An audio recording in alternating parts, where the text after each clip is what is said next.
Boa noite a todas e todos. Sejam bem-vindas e bem-vindos à nossa live aqui do Instituto de Cultura Digital da Unicinos. É um instituto voltado para o desenvolvimento de pesquisa aplicada, diagnóstico de cenários e proposição de iniciativas no campo da cultura digital. E ficamos muito contentes hoje de poder ter conosco o professor Peter Krapp, da Universidade de Califórnia, Irvine, dos Estados Unidos, que está lançando mais um livro chamado Computer Legacies, Digital Cultures of Simulation. O professor Peter Krapp é, então, docente, né, no Departamento de Estudos de Cinema e Mídia, ou Film and Media Studies, na Universidade de Califórnia, Irvine, e também vinculado aos departamentos de inglês, música e informática da mesma universidade. Além do livro que ele está lançando agora pela editora do MIT, ele também tem os livros Déjà Vu, Aberrations of Cultural Memory, de 2004, e Noise Channels, Glitch and Error in Digital Culture, de 2011. E o atual livro, então, sendo lançado em 24. Gostaria também de agradecer aqui o apoio da AGEXCOM e também da Escola da Indústria Criativa, da Unicinos, a organização desta live. A live vai acontecer em inglês, né, obviamente, embora o Peter seja de nacionalidade alemã, e, portanto, gosta bastante de futebol e também poderá responder perguntas sobre isso, se a gente quiser também trocar uma ideia sobre outras temáticas. Uh, a gente vai tentar falar inglês, a gente vai fazendo algumas intervenções aí, se necessário, e no final vamos abrir um espaço aí para perguntas e questões. Para quem quiser conhecer mais o trabalho do Peter Krapp aqui conosco da Unicinos, ele já esteve 2 vezes conosco, em 2018, 2020, em iniciativas ali do PPG em Ciências da Comunicação, com cursos, palestras. Esse conteúdo também está disponível no YouTube para vocês conhecerem. Muito bem, so Peter, welcome. Thank you very much for being here with us. Congratulations on the release of your new book.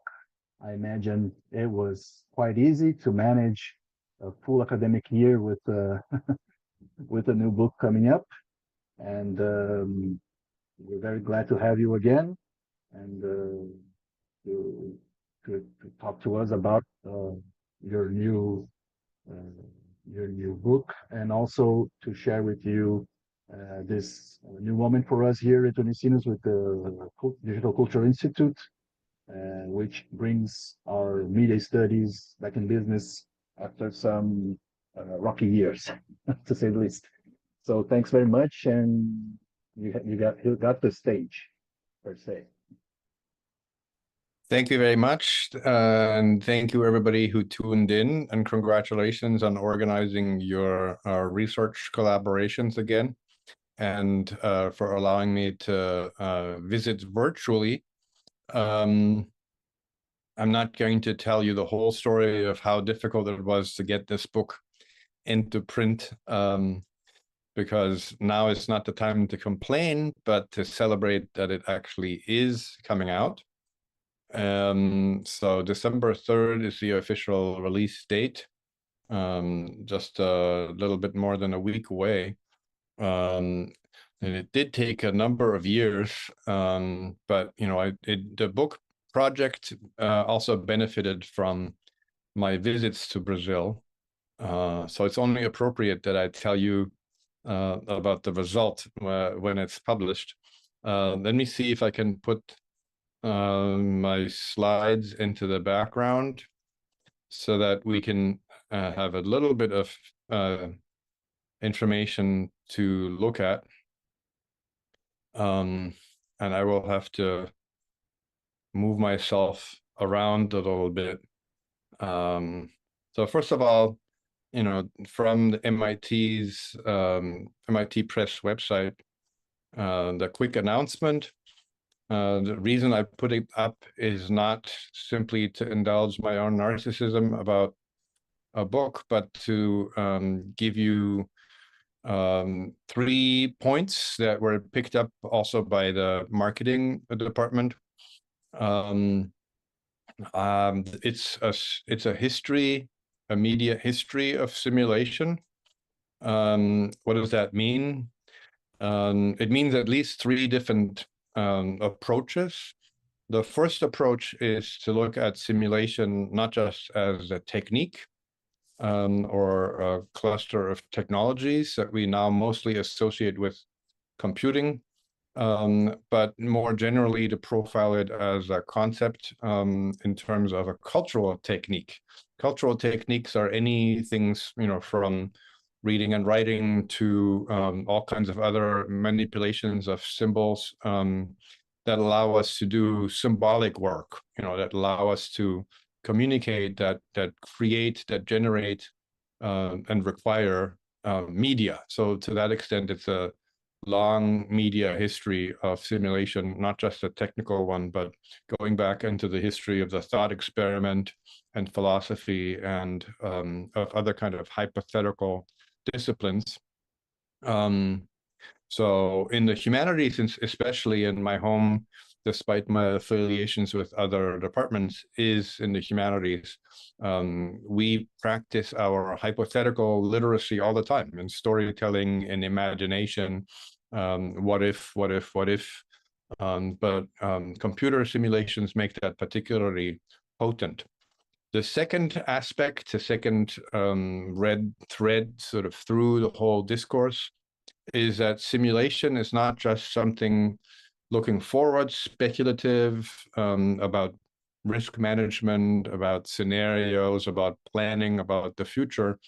It's also something that can be turned around and put into the service of preservation, of maintaining digital devices, of preserving software history, computer history, with modeling, with emulation. And in terms of not just serious games, but anything that makes a simulation tractable, right? Every game is a simulation, but not every simulation is a game. The third aspect is, of course, that there are some people who have been quick to totalize simulation. Some of my older listeners here, like myself, might associate that idea with Jean Baudrillard. And some younger listeners might think that I'm talking about Elon Musk, but I don't agree with either of them when they totalize simulation and suggest that we already live in a simulation. In fact, I want to mobilize the vocabulary and the history of simulation as a critique of the computer age, as a critique of what Paul Edwards has called the closed world, where everything is modeled in a computer. All right, so at the bottom, you also have the URL where you can look up information about the book. So those are the three main themes that I go through in 5 chapters. So the presentation today is going to look at each chapter quickly. MIT Press also has flattered me with kind of 3 pull quotes, 3 blurbs, if you will, that emphasize these 3 different aspects. One by Henry Lowood emphasizes that it's about centering digital culture around this concept, right? It's a technical concept, but it's also a theoretical idea. And what happens when we turn to computers to understand what is happening around us. The second blurb or endorsement focuses on cultural memory and history, focuses on preservation, because Trevor Owens is not just working for the American Institute of Physics, but he's the author of a couple of interesting and influential books about preservation of born digital artifacts of computers themselves, of software. And he used to hold a position at the Smithsonian devoted to that.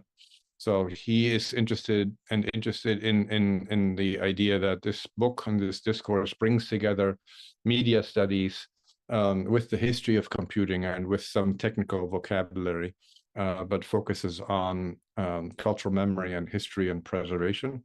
And the third blurb, I have to get out of the way of these large words, is emphasizing the history of different scientific disciplines of modeling, of doubling, of creating mirror worlds, of then interacting with them, of using computers or older setups.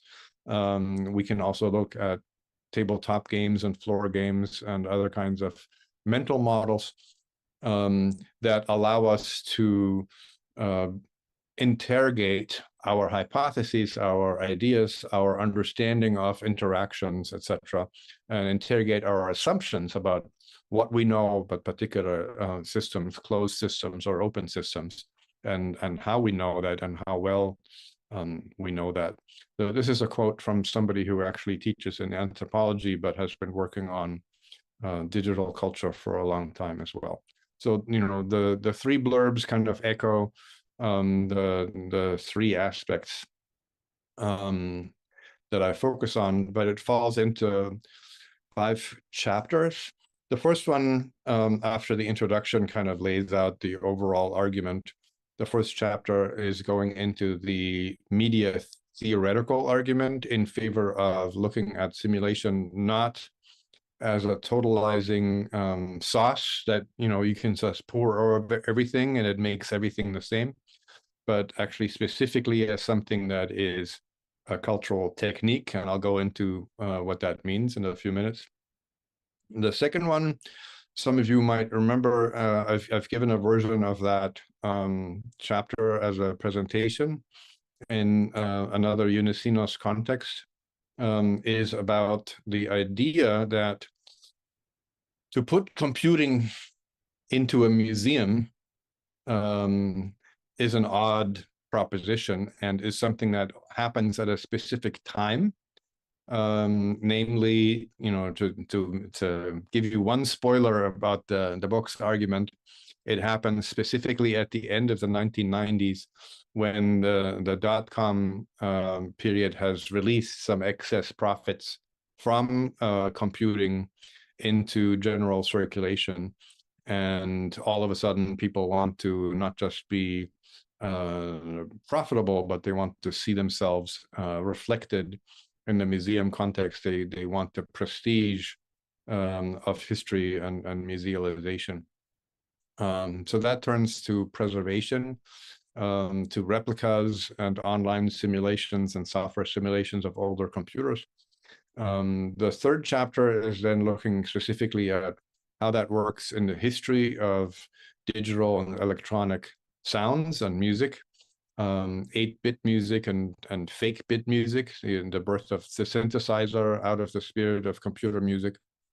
The fourth chapter is looking at online dimensions of simulations, where computer games, especially network games on virtual worlds, are not just entertainment software, but they actually become tractable for data mining, for espionage, for systematic surveillance, as is, of course, true for the entire internet in many ways. And the last chapter is looking sort of as a close reading at one example, namely the simulation game Virtual U, which is a simulation of administration of a university, of a private or public college or university. So it's a simulation of higher education administration. And I'll talk about that a little bit towards the end. So that's the overview of the whole book. It sounds like there may be, you know, very different slices of the topic, but, you know, I will try to emphasize some of the connecting topics and connecting tissues as I go along. So first of all, let me talk for a few minutes about what I mean by saying that simulation should be thought of as a cultural technique.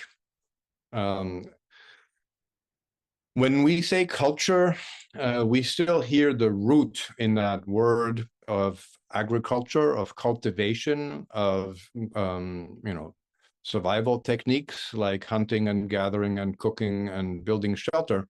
But there are certain activities that are different from that, along the lines of speaking and writing, reading, imaging, developing models, calculating, accounting, but also computing in some ways, in many ways. The difference between those two groups is that that second group has a symbolic, has an epistemic dimension. They generate knowledge, right? So if I grow an apple tree, I don't necessarily grow knowledge. I might have some intrinsic knowledge about what to do and what not to do, but if I don't express that through speaking or writing, it's not expressed in the apple tree.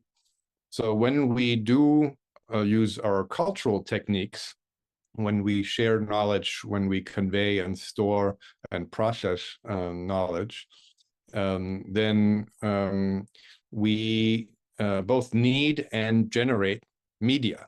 So in some ways, cultural techniques are media. The history of cultural techniques is very much dependent on media, because media are those technical conditions of possibility of conveying and storing and processing that type of information. And media inversely are therefore manifestations of these cultural techniques. These are ways of framing culture and collectives, and educational institutions could not work without them. Now, computing specifically, of course, has to do with simulation. We know that all the way back to Alan Turing, to the theoretical basis for what computers should be doing or can be doing for us, is that there's a universal simulation hypothesis. So a computer, if it works according to Turing's and then von Neumann's and other pioneers' ideas, is basically modeling in more or less abstract modes any other kind of process, which also means that any computer that is what people call Turing complete should be able to model, which we will call emulate in a moment, any other computer. So as I said, that simulation is very often directed towards the future. It's climate change or a weather forecast, or all kinds of war game scenarios, for example, about mutually assured nuclear destruction and Cold War logic that has a lot to do with the funding for the computer industry. They are future oriented, but at the same time, if simulation therefore can be seen as an effort to model and explore the future, the same technique can also be turned towards the recent past. It can serve the maintenance and preservation of computers by other computers, right? So emulators are basically faster computers that keep software meant for older computers, slower computers, running. So if simulations towards the future aim to head off certain detrimental options in hypothetical future scenarios, emulation is the word that we use for the same technique to keep legacy computing operable. So it becomes kind of a concern for media history as well, not just for hurtling into the future of computing, but not forgetting the history of computing. That suggests that we can think of this particular type of simulation, which we've come to call emulation, as kind of a translation in action. Anybody who's ever tried this with their own collection of devices will quickly see what museums are facing. It's simply impossible to retain working examples of every computer and every piece of software, and attempting to do so would be prohibitively expensive. There is one recent example, unfortunately. There was a billionaire in the Bay Area and the Seattle area who had collected a lot of computers. He actually opened his collection to the public in Seattle. But when he passed away recently, his heirs realized that even though the word museum was on the door, it was never actually incorporated as a museum. And they proceeded to auction off all of the collected machines piece by piece. They were mostly in running condition. You can maybe do that with a very selected number of machines if you are a billionaire. But it was kind of an exceptional thing, and it did not last. It did not survive the person who collected that selected number of machines. So in that type of situation, emulation is a preservation option that promises to give us access to what that looked and felt like to interact with older machines. It presents an environment to a binary data set that behaves just like the original target environment, even if the original target environment is obsolete or non-functional or missing parts or decaying in front of us. Quick example, here on the right, you see the Heath Robinson, which is a British type of nickname. Some of you are familiar with British English. Some of you might prefer the American idiom with this Rube Goldberg. Anyway, both Heath Robinson and Rube Goldberg were, of course, people, but there are phrases now used for a weirdly complicated device that is sort of kludged together, and you can't believe that it actually works. So they gave this machine on the right with the long tape runs and with the many thermionic valves, or let's call it vacuum tubes, the Americans call them. That was basically a device that reverse engineered the electromechanical multi-rotor encryption device that the Germans called the Lorenz. You can see that there were multiple rotors that could disguise an input and then output it as something that is incomprehensible to anybody except somebody who has the equivalent device at the other end and knows the setting of the day. The more famous example is the Enigma, but I no longer enjoy talking about the Enigma because it was broken so much more easily by the bomb with an NE, also at Bletchley Park. The Heath Robinson was sort of a reverse engineered emulation or simulation of the operations of the more high level and more secure Lorenz teleprinter cipher.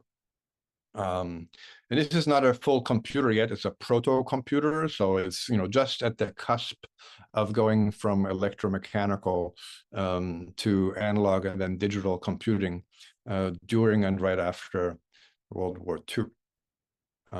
So it's kind of like at the birth of the modern computer, we see that when you have a very complicated device that you seek to understand, you model it with a far more complex, larger model that can also daisy chain multiple and back to back, and try to run through permutation to understand what the communications mean that you have intercepted.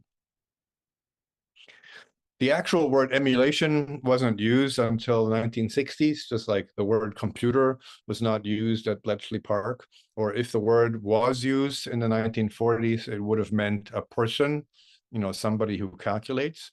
But by the early 60s, IBM had been selling a number of different devices, and they were sometimes embarrassingly incompatible with each other.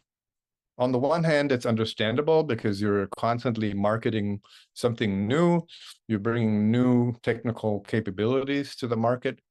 At the same time, if you're telling your customers, yeah, we sold you something a few years ago that you are completely reliant on now in your business of banking or insurance or theoretical physics or applied math or whatever it might be.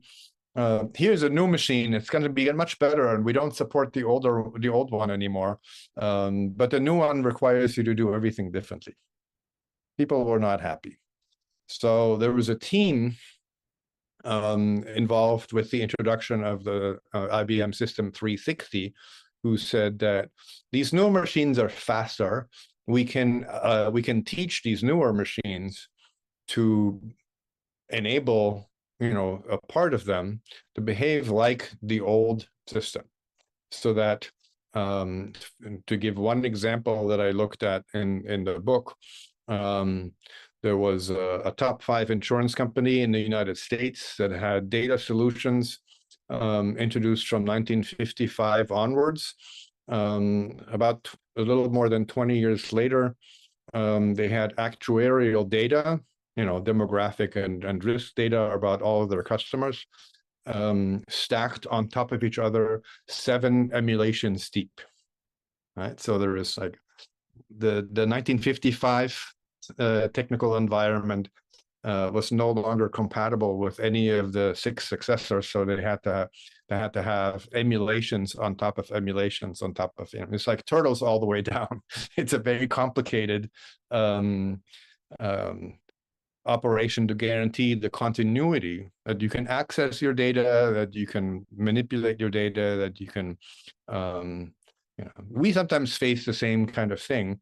Not that any of us run the same data set for 20 years or so.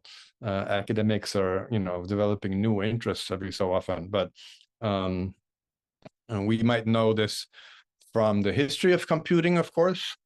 It's pretty amazing, to see on the left here, underneath my head, a DEC System 10.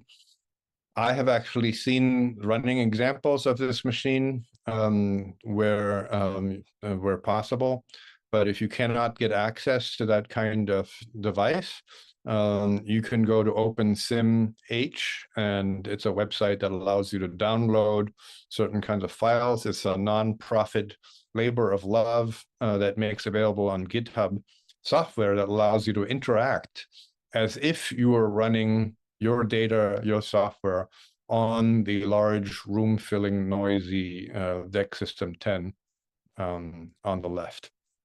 I don't know how many people there are because I'm not actually in YouTube Live with you. I'm just in Zoom with Gustavo, so I can't ask for a show of hands.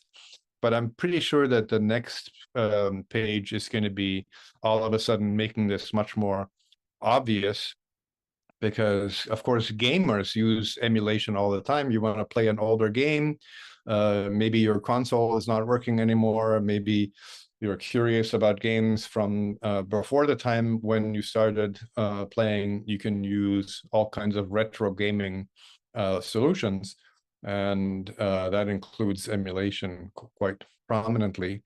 And in the museum context, Dioscuri is a very good example that has a lot of national, international institutions collaborating on a mechanism that allows older software to be presented on new hardware that otherwise would have been considered incompatible. Right. So in other words, there are 3 basic categories of emulation. There, in the game world, there's a lot of free hobby programs that are mainly driven by nostalgia and retro computing. AIM, one example is MAME, which is an acronym for Multiple Arcade Machine Emulator. The second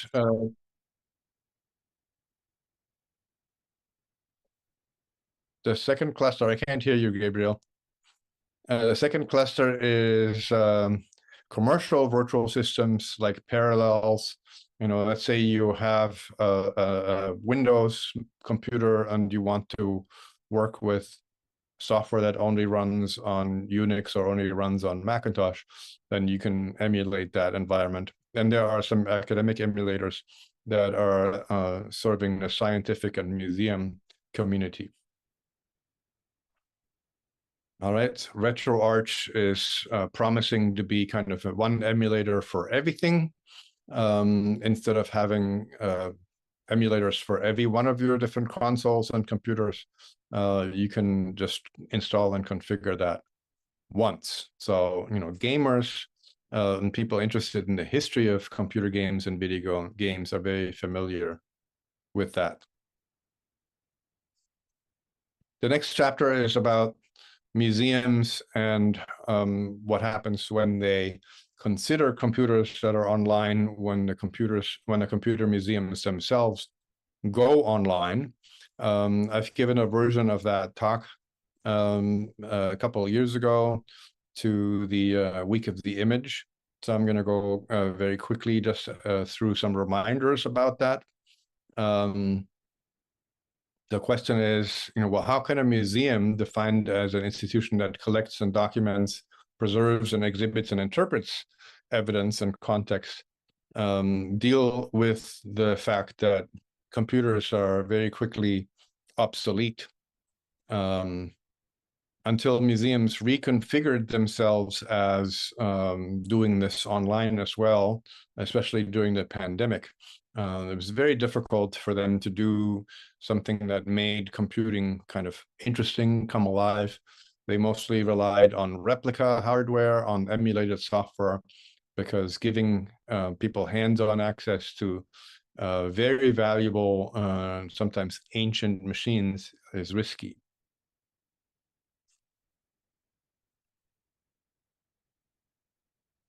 We certainly can't imagine studying the 20th and early 21st century without thinking about the internet, the web, mobile devices, computers. Even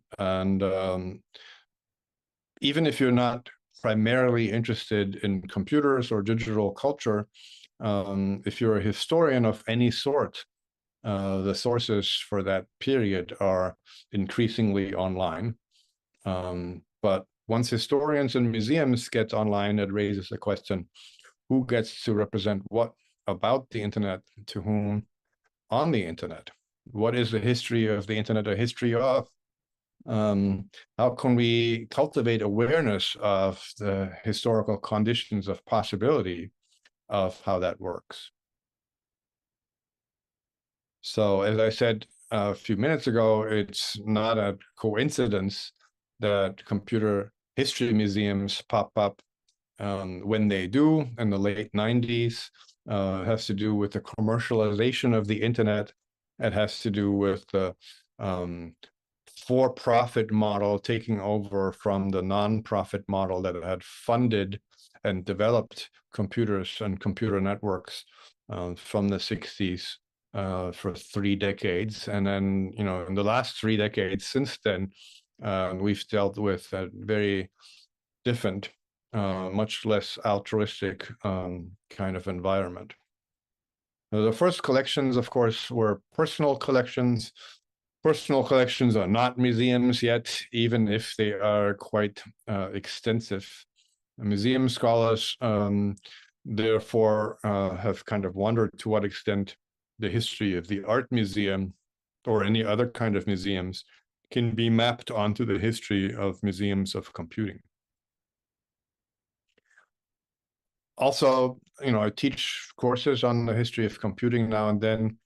I always have to warn students that it's not a huge field yet. It was quite marginal until recently. The preservation of our digital culture has only become a topic in the last few decades. A very obvious dimension that allows us to illustrate what's at stake in the preservation of digital culture is computer music. Alan Turing, when he met Claude Shannon in Princeton, was amazed that Shannon would have the idea of not just using data with the computer, but in fact use the computer in a cultural setting and maybe even with music. Have music played to a computer, have music played by a computer. It took a while for that to take off. It took a while for computer music to become more than an experimental thing. We can trace that back to experiments at Bell Labs, at Turing's laboratory in Manchester, of course at MIT. Some people in Australia played things on their computers in the 50s. We know that Konrad Zuse in Germany played what we have to call one-bit music as early as 1958. One bit basically just means 0 and 1, on and off. That's not the most complex sound environment yet, but it very quickly scales. Just soon after that, students at MIT, for example, for an open house, were starting to show off the capabilities of their computers, of the very expensive room-filling computing installations they had access to, and started to write dedicated software. That very quickly not only leads to the synthesizer, which is by far the most popular musical instrument today, but it also leads to all kinds of music genres, uses of the synthesizer and the computer in music making, and of course in the distribution of music. And interestingly, there is a whole series of musical scenes and subcultures that are embracing the limitations of older gaming hardware, especially from the 8-bit era, and emphatically work with that very limited material setup, which leads to some very interesting and innovative results, not just for an experimental audience, but you can hear it on a dance floor, you can hear it in popular genres everywhere. It's become so popular that sometimes pop singers and producers want to imitate, or maybe we should say emulate, the way that works. And one example of that is when Beck remixed his own song under the title Ghetto Chip Malfunction with a so-called 8-bit remix, which people very quickly complained was not in fact a remix using 8-bit chips made for video game consoles, but it was just pretending to sound that way. It's a synthesizer approximation, which leads to some very interesting questions. If this is just a simulation, how do we tell it apart from what the authentic original should be, or would be, or was? Don't have time to explain that in much more detail, but let me just go quickly to the next 2 chapters. We now take for granted that computers connect to each other and create a net. A lot of gamers may not have been available for the longest time, that any kind of internet culture, but gaming in particular, has been the target of very, very intense surveillance by various espionage and security agencies in the United States, and Britain, and Canada, and Australia, and New Zealand, and across Europe and Asia. And I would be shocked if Brazil did not also take a look at what is being communicated online inside of games in Portuguese in your country. So there's a lot of espionage, and I can have some fun with the fact that there's some declassified information and some classified information that was leaked in the Edward Snowden files, right? So what I'm showing on screen right now was not supposed to be declassified until 2012 1932, another 8 years of secrecy.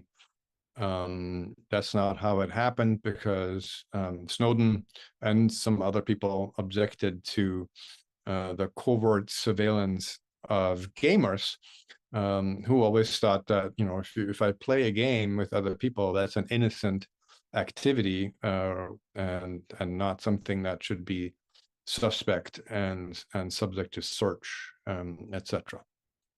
But these various agencies, some of them have limitations on what they can do to their own citizens, collaborate internationally so that, you know, they can spy on your citizens and your agency can spy on my citizens.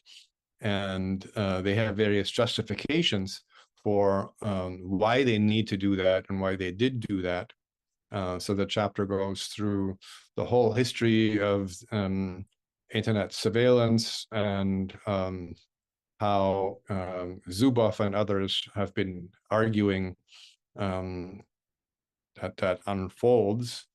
It takes place everywhere on the internet backbone. It also takes place inside of virtual worlds and games. A lesson from the history of computing is that the freedom of users, computer users, I'd call them players in a game context, to do what they want and when they want on that interface is always balanced by an invisible deprivation of freedom on the back end, because each computer is monitoring your behavior, each game is monitoring the gamer's behavior, primarily in order to conform to the interface and observe the rules, make sure that you observe the rules of the game, but also in some more nefarious ways. And some games actually make that very explicit. I don't know if any of you have played Pokemon Go or Ingress, or are interested in games like Watch Dogs, or The Observer, or Orwell. There's also an Australian title called Need to Know that got a little bit of an online boost from Edward Snowden himself, because it has you as the player climb the ranks of a Department of Liberty, when facing decisions about which privacy invasions are justified and which ones are not. You can find that at needtoknowgame.com. So in each of these chapters, there are various models that intersect. In this particular chapter, there is the romantic notion of a magic circle that we're in when we play games that insulates play against the conditions of its possibility. You know, we can indulge in the romantic idea that this is another world where economics and labor and politics, etc., disappear into the background. That clashes with the reality of ubiquitous exploitative surveillance in all computer networks. And then our very embattled notions of privacy mediate between those two models. And that means that on the one hand, you have agencies seeking to optimize security at scale. On the other hand, that means you sacrifice an essential quality of play. And I've actually talked to operators of various very large online computer games and asked them whether they're aware of that kind of exploitation and whether they were willing participants in that type of surveillance. And that makes for an interesting discussion. Finally, there's a chapter about one particular game that is very explicitly a simulation game. It's called Virtual You. I doubt that any of you have played that. It wasn't that popular, but it's very interesting to me as a historical artifact. Now, after the fact, it might be more popular as a historical story than as an actual training sim for administrators. It has a very, very interesting backstory that is not exactly fully implemented in the rather simple interface that you can see exemplified here on the screen. The backstory goes back all the way to the 60s and 70s, when various administrators had been unhappy with the state of the art in academic planning, in administration in nonprofits, administration for higher education. And so you can see some of these authors, co-authors of the paper called Simulating the Academy coming together here. Some of them already working for foundations that will eventually bankroll the development of this simulation game, some of them administrators and faculty at public or private universities. After several of these encounters at various conferences, they decided to collaborate on the creation of Virtual U as a serious game, as a simulation game that you can also still download, for example, from the Stanford University library website. It's can be emulated. It needs a Windows 95 environment because it came out in the late 90s, early 2000s. And the first version is extant with the manual, and there are some updated versions that tried to expand that, but did not fully document all of those things in the updated manuals. So it was funded by $1 million loan or a grant from the Alfred P. Sloan Foundation in New York, and several academics got together to program this kind of point-and-click interface that models all kinds of administrative layers of a university, from the physical plant to operating the academic side, to admissions, to alumni services, to athletics. And the game is programmed to throw challenges at you, and you always play as the president of that college or university. There are certain challenges to educational quality, which can go down precipitously if you don't invest wisely in instruction and hiring. Student morale, of course, can fluctuate. Research performance can fluctuate. Faculty morale can be an issue for you. Diversity is already a topic, not as big a topic as it is today, but it's already represented in this simulation. You can also emphasize athletics because that attracts donors and alumni, and raises the spirit on campus if that's the type of institution that you want to run. So you can, on the one hand, of course, play the emulation. On the other hand, you can also look through the manual. The manual is also available still as a download, and it basically presents this game as a training model, just like a flight simulator is required perhaps for a professional pilot to maintain their facility with certain kind of plane models that they may not have encountered in reality for a while, but they need to maintain their certification for them. The idea really was that this is not just entertainment software. This will take people to a level of competency in higher education administration. The chapter that I wrote about that goes through all kinds of things that are problematic about that, and also presents a number of interesting decisions that they made. They collaborated with Trevor Chan, who's quite a well-known developer of serious games. He developed another game called Capitalism Plus. Capitalism Plus was very popular and still is in some business schools. And similar to Capitalism Plus, Virtual U offers, or means to offer, several months of game time, of training time, that help you understand the very complicated interconnected relationships between resource allocation and finance, faculty hiring, course scheduling, enrollment management, university prestige, your board that can hire and fire you, the deteriorating physical plant, where you have to invest and maybe retrofit things, and other kind of performance indicators like admissions statistics and rankings and all that kind of thing that goes into the running of a university. A few years after the first version came out, they launched a 2.0 version, no longer for sale, but now as a free download. They figured, we already have been funded by a grant. We should not charge the people.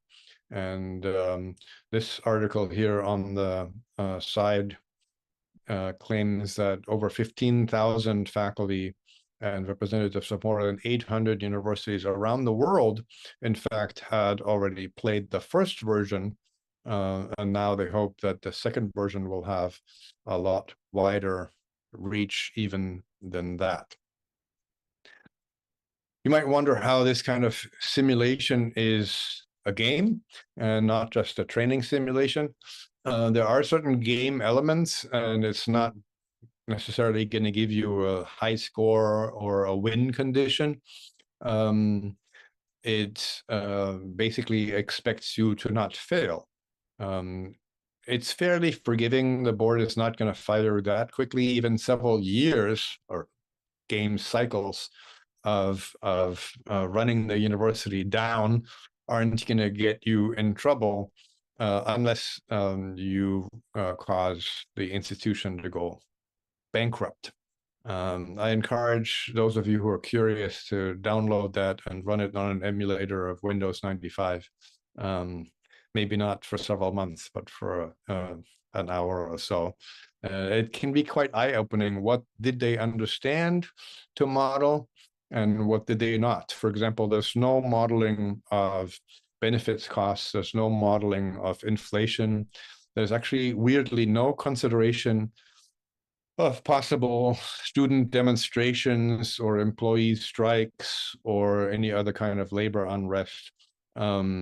There are some glaring omissions in what they do model in that simulator of a university. And I end kind of provocatively with this slide, which is from one of the publications by one of the main contributors, William Massey, to what went into the very, very complicated model that I discuss in the book at length, and I don't have time to discuss at length here. The basic takeaway is that we need to be aware that there are big differences between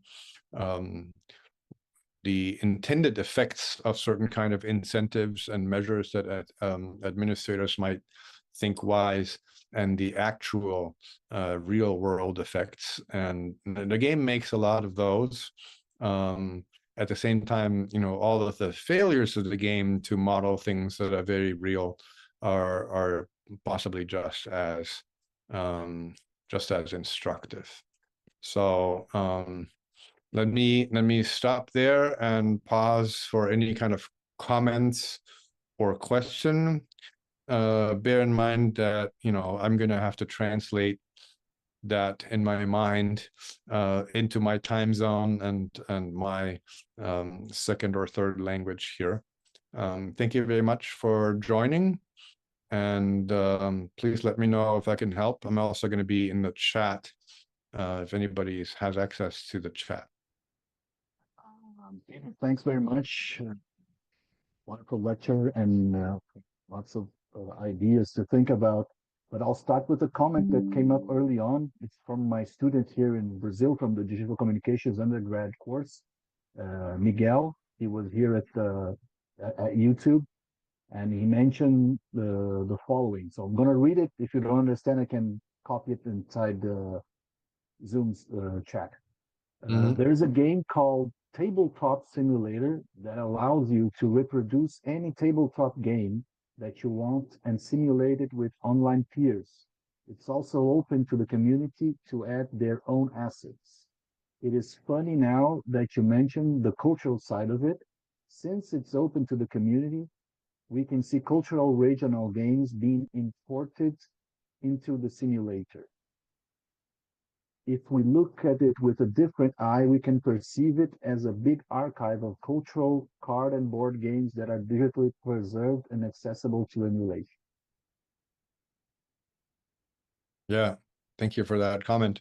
I don't know if there's a question in there, but it's certainly very true that gamer communities play a very, very active and interesting role in the preservation and continuation of games, because sometimes the operators of an online game or a digital game go out of business, or they lose interest in maintaining servers or in maintaining software. And that has kind of rippled backwards. So where there are now communities of gamers that are not just playing with their console or computer or with other people online, but actually are interested in becoming curators of the history of gaming that includes tabletop and board and floor games all the way into the 19th century. I find that a really fascinating development. At the same time, I'm a little frustrated, though, that there are so few institutions devoted to the history of games that are elevating that to a professional level. It's one thing for us to do that in our communities as participants. It's another thing to take it to a standard of a museum, of a collection, of an archive, of professional preservation. There's not enough of that. I can only think of one institution in Europe and one in North America that does that. And that's, clearly not adequate. I saw a question regarding this idea of simulation that you bring in your book, and we look at it from different perspectives. And I was wondering if somehow, when you talk about with our current students about the idea of virtual spaces versus real spaces, or online, offline, and often you get a sense that they don't see that difference, and they don't really care about it. They don't even mind if something is true or not. The importance of it goes to different kind of criteria. So, how to pitch the idea of simulation if they are more maybe in between, or not so in between, but maybe on one side, you mentioned two guys, like Baudrillard, and everything is post something, and versus Musk, that means that we will reach Mars, and we must simulate everything that we can. So maybe simulation, it might be something that is needed to be explained by museums and other preservation societies, because through your examples, I think simulation insists on not being transferred. Simulation wants to reveal itself. Here I am trying to be something that I'm not. But usually people think of it as something that's another level of representation. I think you're right. We're at a I would say sad moment of inflection, where I read a story today that Tuvalu, the nation that is threatened by flooding because it's a Pacific island nation, is protesting at the COP conference about environmental damage done to their own territory. And their reaction, among other things, is not just to protest and to ask for help and funding, but also they have announced they will upload themselves to the metaverse. Like, that's not a political solution. It's a sad attempt to express what is in peril. I had a video eye-opening discussion with my students about that reflects exactly what you were trying to describe, that people do not necessarily see this as a significant distinction. When that's why I mentioned Paul Edwards' book, The Closed World. When I showed to them that we rely on social media, we rely on the weather forecast, etc., much more than our own eyes and ears and bodies, right? Like, we could easily look out the window or step out the door and decide what to wear today instead of checking the weather forecast, which we all know has become less and less reliable rather than more and more reliable.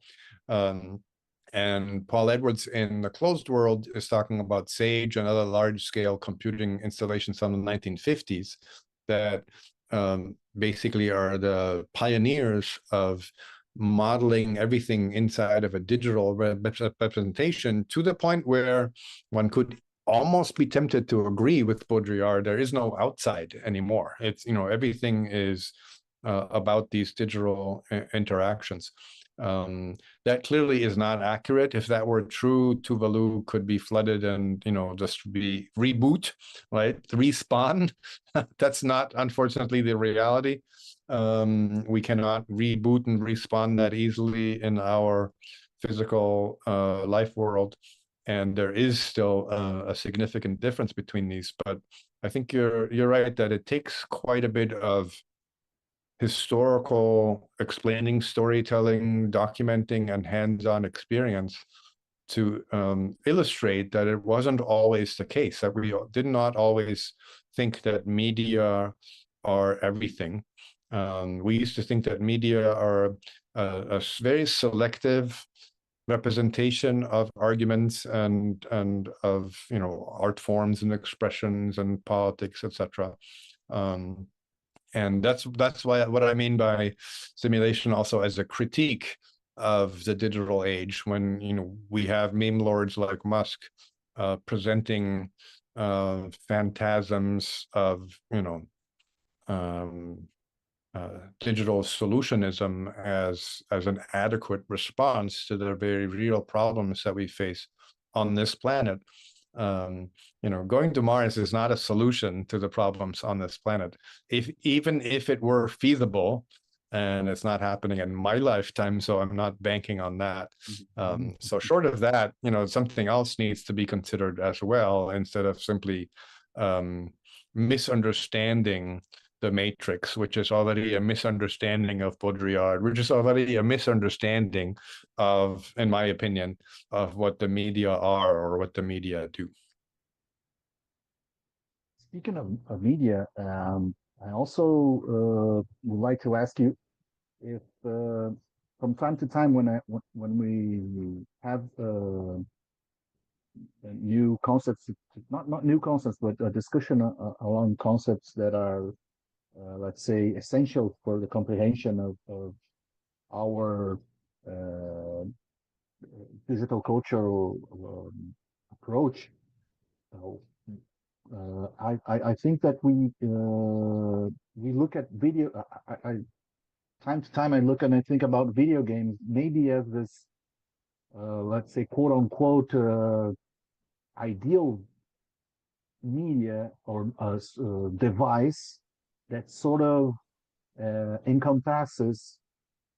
I'll put the other concept to bring together in the conversation, like remediation and simulation. So when Bolter and Grusin idea is to think that a media is something that always remediate, we can look and think that a computer-driven device is something that always simulate. Or often simulates. So video games, especially, they seem like the natural answer for this movement between the media-like timeline of events and ideas and concepts they get from McLuhan and other guys, and software studies on the other side, and in your group, and I mean, people who look at the trying to reinforce the machinery and artistically part of how these things come together. And sometimes I think the video games, from Virtual U to World of Warcraft, they somehow have the best of the best combination to look at this dispute.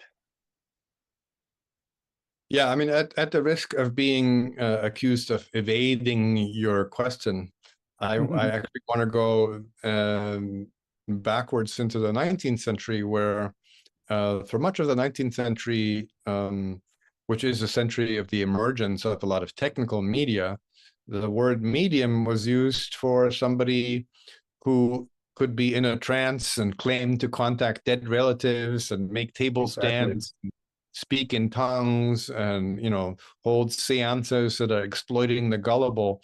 And you could say we're still doing the same thing today, but at the same time, some of the metaphors that we have for transmission of information, of understanding, of interpretation, also have to do with the very kind of uneasy alliance between something that is superstitious and nonsense and something that is technical and scientifically correct, like radio, telegraphy, vacuum tubes, loudspeakers, television, etc. Thought transference across a distance, right? Very serious people were talking about telepathy. Pierre Janet, William James, Gustav Jung, Sigmund Freud all thought that transferring of thought in telegraphy and photography, in the telephone, in the phonograph, on the radio, if it's possible to do cinema, that could be like a ghost medium, right? We can have X-rays. We see things. We can see through the body. These were all moments of irrationality, but they're also led to some very interesting metaphorical expressions of the very rational and very real, very material scientific basis for technical media. And I think we still, 200 years later, deal with that legacy of romantic experimentation, of experimental psychology, of mass psychology, of group psychology, whether we're looking at the inventions in physics that are clearly verifiable, or we're looking at the way that we're talking and thinking about these inventions. Their effects and their dimensions are not always scientifically verifiable. So we always have that kind of oscillation.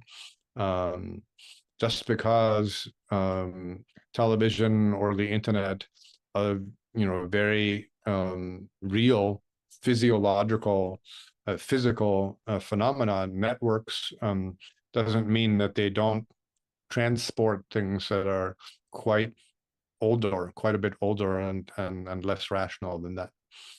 So we have to cope with that in media studies. Does AI hype fit into that? Sort of like 10 and 10 websites with AI has like a magician or a wizard or some stars circling around, and let's see. Or think of the Google engineer who was very serious and very advanced in AI, but resigned from his position because he felt that was a live entity, or maybe a spiritual entity. Or think of the fact that Elon Musk, not to harp on Elon all day long, but he has one company called Neuralink, and the first product of Neuralink, which is an implant in the brain, will be called telepathy. and the ostensible of that, you want to use Neuralink to control your phone or to control your computer or to control any other device that can be contacted just by thinking. It's an ancient fantasy of humans to extend beyond our physiological limitations, to extend the senses, to communicate past somebody's lifespan, to receive messages from the dead, right? Which is what I'm doing when I read 19th century texts. So, it's wrapped up. Media always mean both the irrational transmedia and the transmission by physical, very real things. And I agree with you. I think too often we take for granted that these things work, and we don't think about how they work. And then all of a sudden, when they do not work, if the internet is down, if the mobile phone is down, if people freak out. If something as simple as no battery, that's almost, people fall into a catatonic state. They don't even know what to do, how to help themselves. That's the stuff of lots of sitcoms and stories and horror movies, but also horrible situations on my campus. So, Sure. we need to realize that what we study is not simply the history of a technology, but also the history of attitudes that are relating to that technology. Very good. As a final remark, can we say to the public that your book will be available in a more cost-effectively manner? Yeah, I have not held a physical copy in my hand myself, but MIT Press surprised me by telling me that it's going to be also distributed as an open access text. So I don't know the date for that. December 3rd is a publication of the physical object, but along the lines of the thought transference, the telepathic reading.